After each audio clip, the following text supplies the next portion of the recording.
So for the past week, I have been on vacation, and so during this time, I have been recording, doing basically pre-recorded, a bunch of Q&As from the viewers here at Farron Balanced. I want to thank everybody that asked a question. Again, there were hundreds of them, so I obviously could not get to all of them, but I do love doing this. It's a great way to interact, even though we don't get to actually interact. But here it is, folks, the final Q&A. I'm back tomorrow with a bunch of fresh videos, but let's get to this very last question. This is from Sue Becca, who asks, what do you think the U.S. would have looked like if Al Gore was named president? Do you think Trump would have been president? No, I don't. And I'm glad you brought this up, because this is something every now and then, maybe it's every year or so, maybe every couple years, that thought does pop into my head. Like, what if the Supreme Court had not stepped in and stopped the voting in Florida, and Al Gore would have been allowed to win the state, which investigations have, of course, concluded there were more uncounted Al Gore ballots that would have, in fact, flipped Florida. The Supreme Court stepped in and stopped it. By the way, Ted Cruz argued that case when he was working for the Bush campaign. So another reason to dislike Ted.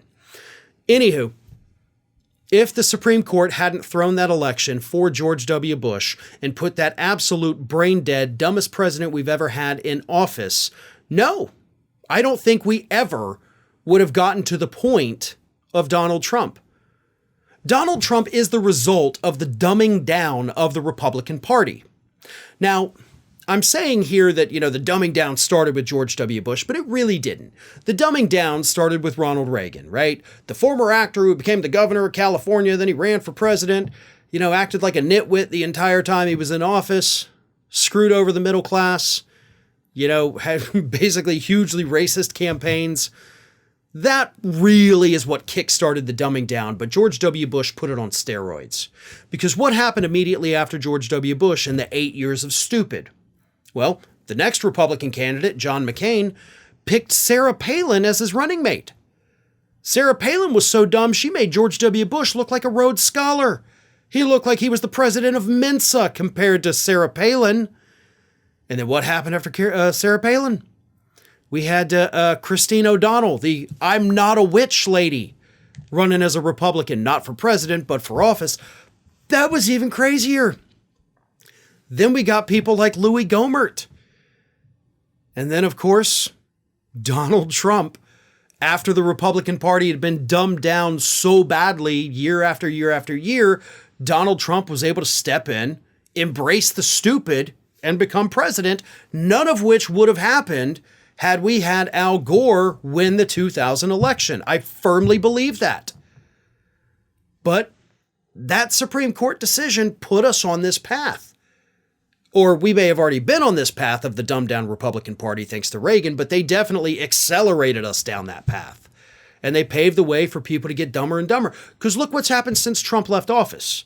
Because he's been out of office since January of 2021. Marjorie Taylor Greene did not get sworn in as a member of Congress until January of 2021. Lauren Boebert. George Santos. And let's not forget the 2022 midterm election where we had people like Herschel Walker. I mean, Tommy Tuberville is now a sitting senator. So even with as dumb as Trump got the party to, it's still getting dumber. I mean, I don't know what comes next. Maybe the Republicans are going to nominate a baboon in a suit and tie.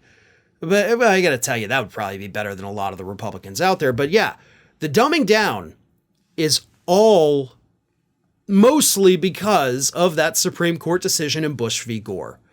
If we hadn't had that, I guarantee you, we never would have had Trump, and we'd probably have a much smarter Republican Party today.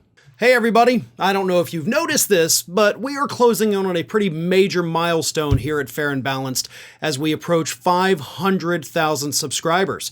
But we're not there yet, and we definitely need your support. So if you're not already, please do subscribe to the channel, and don't forget, like and comment on the videos and share them as widely as possible.